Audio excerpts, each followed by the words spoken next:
Welcome to the Fight Lawyer Podcast, where we discuss combat sports and the law. Our guest today is boxing promoter Artie Pelullo.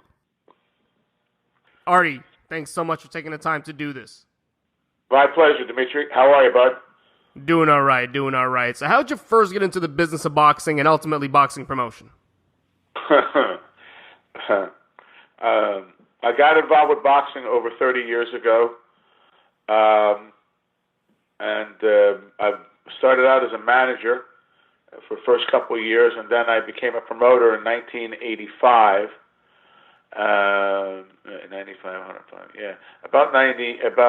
85, 86, and then I've been promoting fights ever since. And how'd you establish Banner Promotions and grow it into the company that it is today? You know, just I like the name. I didn't like using my own name. I like the idea of having a company name that was, you know, something that people can relate to, and but not so much to me, but to the fighters. That wasn't my issue. As far as growing the company, just getting lucky, working hard, signing the right fighters, making the right moves. Some are good and some are bad. And then, what turned the corner for me was a kid named Axelino Popo Freitas, and then led into, went on to win 4 world titles, won his first 29 by knockout, and then went into Ricky Hatton, and then from there, Corrales, Castillo, Provodnikov, Andre. Prior to that, I promoted Larry Holmes in a second comeback. My first world champion was Otis Grant, and it was, just hard work, like anything else, like you calling me right now, doing your show. That's right. Now, you've been around the game for a while. What's the biggest way in which the business has changed over the years? Well, we're no longer on network television. When I was a young man starting out, the networks were behind boxing, NBC, ABC, and CBS. It was actually very cool that a lot of the shows were on ABC Wild World of Sports. You would see they were opening, the opening when the skier comes down the ski ramp, and it's the throw of victory and the agony of defeat, and the agony of defeat was him falling off, and then they'd go into a fight. I mean, it was across the board on terrestrial television. Today, it's a little bit more splintered. You have HBO and Showtime, which are premium cables, and now ESPN is back in it with their series with Bob Arum. But it was more generally fan friendly because it was on terrestrial television, and that was the key, and that's what led to fighters becoming major stars: Hearns, Leonard, Hagler, Larry Holmes, Muhammad Ali. They were actually on all the networks, and you turn on your set and you can find them. Today it's there's a lot more going on. There's 200 channels, and you have to fight for the fan base because there's all kinds of things going on television. Now, there's some folks that say boxing is diminishing in popularity over the years due to the rise of MMA and other such things. Has that been your experience over the years? Boxing has been around since the turn of the century, or beforehand, in the 1890s, when it was illegal in those days, actually. There's always going to be something or some sport that is part of eating into other sports, like whether it's college football and the NFL. The MMA has been very successful. They have their true fan base. They're having their troubles now, but I don't think it hurts boxing. I think it's actually not a bad thing. It brings more people into the striking business, or that's what they call it, but the hitting business. But at the end of the day, when boxing has a star, it's the biggest sport in boxing, and it's the biggest sport in the world. Mayweather, Pacquiao, biggest sport in the world. McGregor and Mayweather, biggest show, the biggest fight of the year, and biggest event.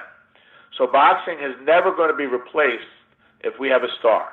It's always going to be here, and we're always going to have stars. And now you got Joshua, who's doing big things in Europe, and then you have Wilder, who now Joshua looked a little bit. He didn't look as invincible as he did in his last fight. So Wilder might have a shot. It's going to be a huge fight. Joshua sells 80,000 tickets in an arena. Canelo sold 51,000 in Texas. So, there's always going to be something out there, another sport, another angle, another twist. That people say, oh, boxing's this, boxing's that. Boxing is never going anywhere. It is the last combative sport, the last bastion of mankind, where two gladiators get in the ring, and if they're at their best at what they do, it's like nothing you've ever seen. It's like nothing you've ever seen. If they're in their prime, and like Corrales and Castillo won, which I helped co-promote that. Not that I'm saying because I promoted, but it was me, Aram, and Gary Shaw. It turned out to be the fight of the year, fight of the decade, fight of the half century, because they got in the ring at the same time that they were both in their prime in a great fight. And nothing's going to ever replace that. And you mentioned some big names. How do you go about promoting a fighter into someone that can make money? Are there certain natural characteristics that you look out for? How you fight them is sometimes it's lucky, or you have a relationship with a manager from other fighters that brings you the fighter. Characteristics, all fighters, all great fighters have a little bit of, have a lot of tenacity, and they have a little bit of meanness in them, because that's what you take to be a great athlete and a star. I mean, when you're hurt, they're going to finish you. That's what I mean by mean, the toughness. How do you find them? How do you discover them? It's like I went to Russia 12 years ago. Give an example. I sat down with some local promoters, and one of the fighters that they wanted me to bring over to do business with was a young kid named Ruslan Provodnikov. And it was just a guy, good amateur, nothing outstanding, didn't make the Olympic team. And, I signed him because I was sitting down with people that I was looking to do business with, and he came to America, and he flourished. He became a star. So you would say I got accidentally, I found him because I went to Russia looking to sign talent. So there's no plan, there's no set course, there's no definitive way of finding people. And let's talk about some of the other fighters you've promoted over the years. How important was Larry Holmes to the heavyweight division as kind of the only great heavyweight that bridged that Muhammad Ali, Mike Tyson gap in heavyweight boxing? Well, Larry Holmes, I can think, is one of the great heavyweights of all time. Do you know how many years Larry held the title? Joe Louis held it 11 and a half years, almost 12. Nobody did that. Joe had the longest reign as heavyweight champion. And the second is Larry Holmes, 7.5 years. Had the best jab in the heavyweight division. He always said the jab, everything works off the jab. The jab will do everything for you. And he was a great guy.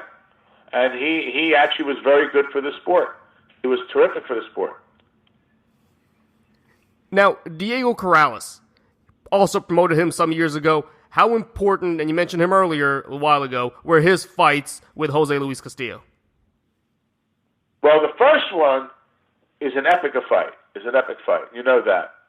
The second and third, they weren't as important. They actually probably ruined each other in the first fight. And I got to correct my memory. I was no longer with him in the second and third. But I think Castillo didn't make weight. Am I right? And he was overweight like 10, 15 pounds. And they let the fight happen anyway, and Corrales got knocked out. Am I correct about that? Yeah. And the third fight I don't remember much about.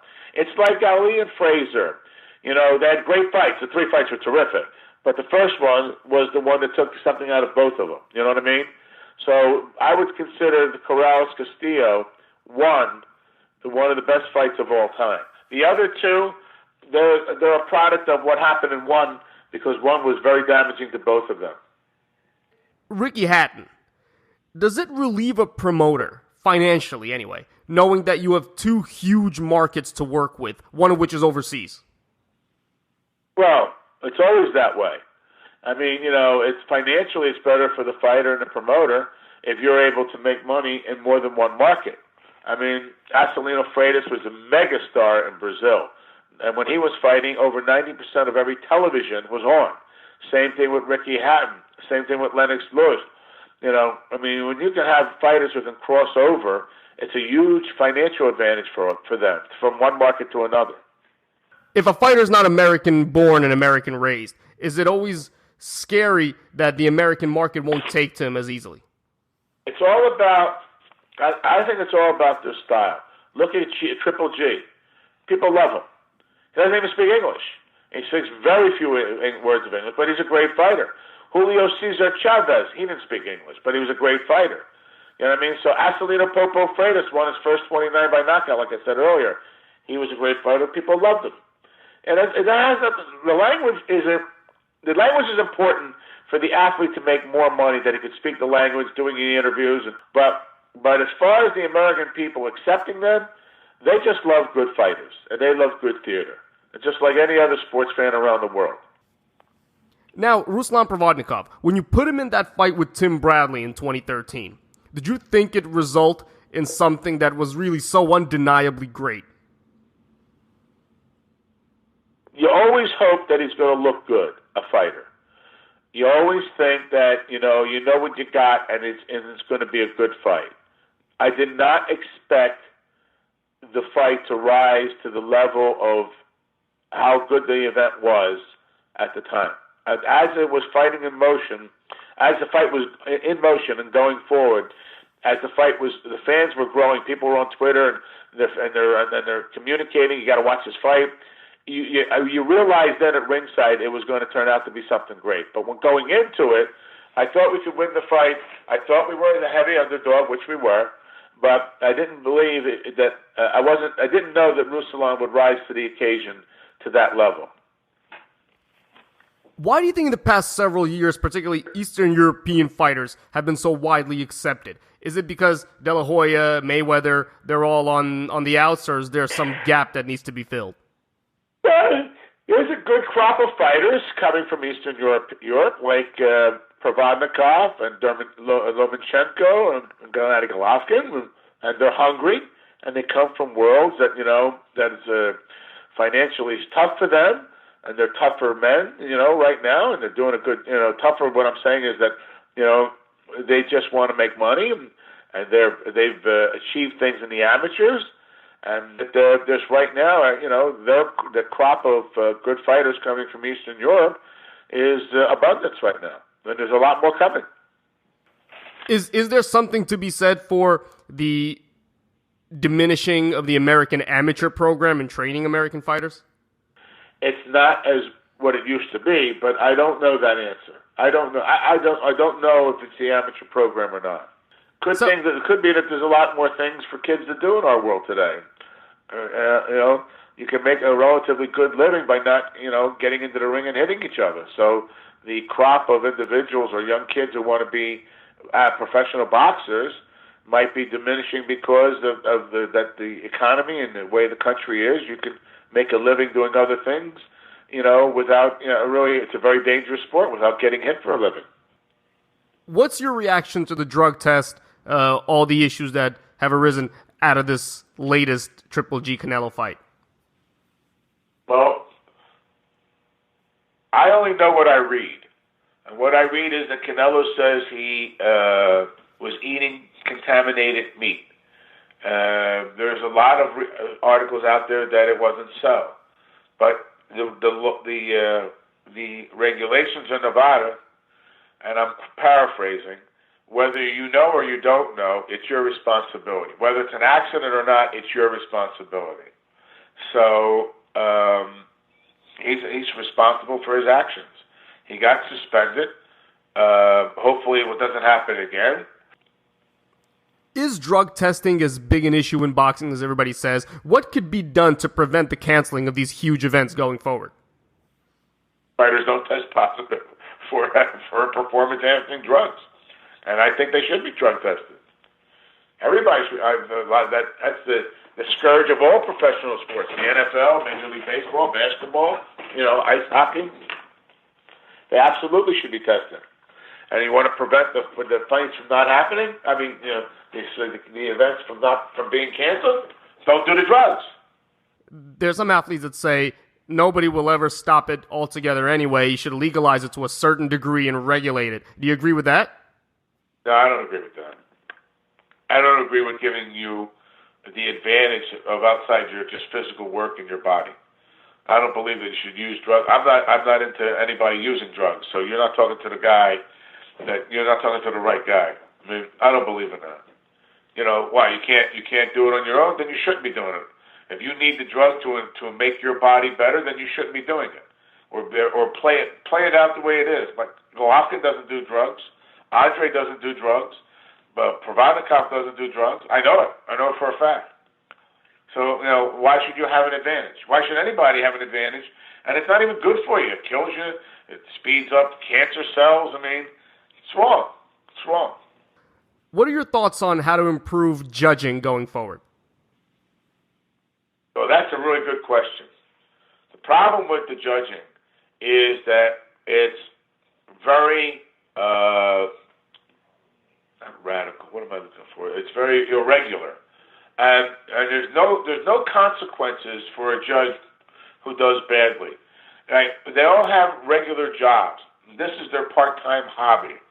If you do bad in your regular job, if you have a problem, you're going to get in trouble with your bosses. But none of the commissions take any action against people who are incompetent or make horrendous mistakes that will direct the future of a fighter and a promoter and a manager and the whole team of making more money when they come up with ridiculous scores and ridiculous decisions. There is no school to teach them. There is no standard of learning how to judge. It's just bizarre. I mean, if you screw up in the NFL, they review the films. You're not working the next week. You're not making the playoffs. I mean, we are the only sport that has absolutely no control over the inability of these people when they do a bad job. It's just terrific. It's just unbelievable. I mean, I'll give you an example, and I won't mention his name. When Provodnikov fought Algieri in Brooklyn on HBO Championship Boxing, one judge gave Algieri round 2 to round 10. Now, I know whoever's going to be listening to this, unless you saw the fight, he had to be blind. They don't know. He was blind. He was blind.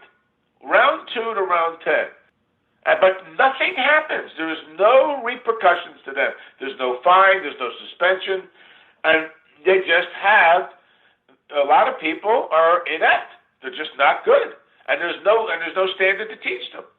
In the old days, if you drop somebody, it was a 10-8 round, which I believe if you drop somebody, it's a 10-8 round. He's off his feet. It should be 10-8. Today, if the other guy comes back and they like what they see, it's 9-9. I don't get it. Or 10-10. I don't get it. Not 9-9, not 10-10, 9-9. I don't get it. There's no standard. There's very few good judges. But the biggest problem we have with the judges is that there's no repercussion if they have a bad night. And if the fans had to judge them. If the fans had to judge them, half of them wouldn't be working. And what could promoters do in terms of challenges, lawsuits, appeals, anything of that nature to potentially fix wrongful decisions? Well, in America, you could sue anybody, and you can, the commissions in each state have absolute control. So I don't know how much the ramifications would be. I mean, I don't know how many courses you would have. All you could do is complain and holler and scream, but it would be up to the executive directors of each state to take a determined decision, a direction. This is what we have to do. You were wrong. You did a bad job. You got to be sitting down. You got to be suspended. You got to be fined. You have to do something in order to have the public understand that you're policing the quality of the officiating. But I don't know if you can sue a commission. I'm sure you can't because they're a state body or part of the state body, and they're immune from suit. But at the end of the day, the executive directors who run the day-to-day operation, they have the authority to make the proper decisions when somebody does a bad job. Now, let's talk about safety for a bit. A few years ago here in New York, a boxer fought at Madison Square Garden. He was injured. A lawsuit was brought. A lot of money paid out by the state. New York, in response, enacted insurance requirements for promoters that essentially stifled the sport of boxing on a local level in New York. Are you aware of that? What are your thoughts on that? What's your opinion on the insurance mandate? Well,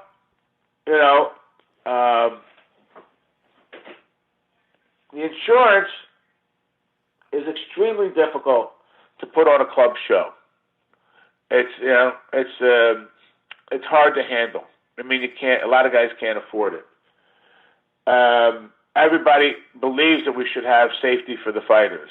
I mean, it is a dangerous sport. I believe also in the New York situation, they made mistakes. I think they put him in a taxi to go to the hospital. Is that correct? So I mean, that's really ridiculous. But so what they did is they increased the insurance, and it made it impossible for small shows to happen. So, what do I think of it? I think the insurance should not have been raised that way, or the local government, New York, should have come up with somehow to subsidize it. It's not the fault of the promoter what happened in that one instance that drove the insurance up. It was mistakes by the commission. So what I'm saying to you, and everybody makes mistakes, I'm not blaming anybody, but there had to be a middle ground, and there was no middle ground. They made it so cumbersome to get the insurance that most other writers won't write it, and that's why there's not a lot of shows there, because it's too expensive. So the answer is I don't know the answer. And what could be done potentially to rectify these potential head traumas and other injuries that could be suffered by boxers? I don't know how you do that. I mean, the headgear, or even worse, they say. The kids in the amateurs tell me that. I don't know how you stop trauma from head trauma. I mean, they're getting hit. Maybe something in the gloves, maybe, but I don't know. The answer is that's above me to be able to say what would be the best way to protect the fighters from head trauma. The only thing I can tell you is don't fight. It's a dangerous sport. Everybody knows it. I mean, if you don't have the tenacity and desire and the will to be a fighter, then you shouldn't. And you shouldn't try to go in on it with a whim, because it's going to be dangerous for you. But there's no way to protect the fighters from head trauma when they're in the ring. They're going to get hit. Right. Well, why don't you tell us about some of your fighters under your banner right now, fighters that are coming up that people should look out for? Ruben Villa. These are the real deal. These are young kids. They were great amateurs. They're coming up, and they're just totally focused on their job. We just did a show in Ruben's hometown in Salinas where he sold out the arena of 1,100 people, small town, off TV on the internet. My partners Thompson Bombskin put it on the internet, on their website, and it was just a terrific night. So, and we have a couple other kids we're grooming, and business is good. There's no complaints. And Artie, it's been so great of you to join us. Where can people go to find out more about Banner Promotions and your upcoming events? They go to our website, and then all the different media, social media that we have, that I have little knowledge about, Twitter, Snapchat, and all these other things that we have, and our website. And listen, I thank you for having me, and I hope the sport keeps growing, because it's fine. It's a great sport. It's a great place for young kids, if they're wanting to be fighters, to figure out how to better themselves. And if they're good at what they do, they can make a lot of money. And the key is to make a lot of money and get out before their heads get scrambled. And they will, because it's a tough business. But it's a great business. It's a great sport. Understood. Artie, once again, thanks so much for taking the time. My pleasure. And that's our interview with Artie Pelullo. I hope you had a good time. Thanks so much for listening. My name's Dmitriy Shakhnevich. If you want to learn more about me, please visit www.dshaklaw.com. And this is the Fight Lawyer Podcast. Till next time, folks.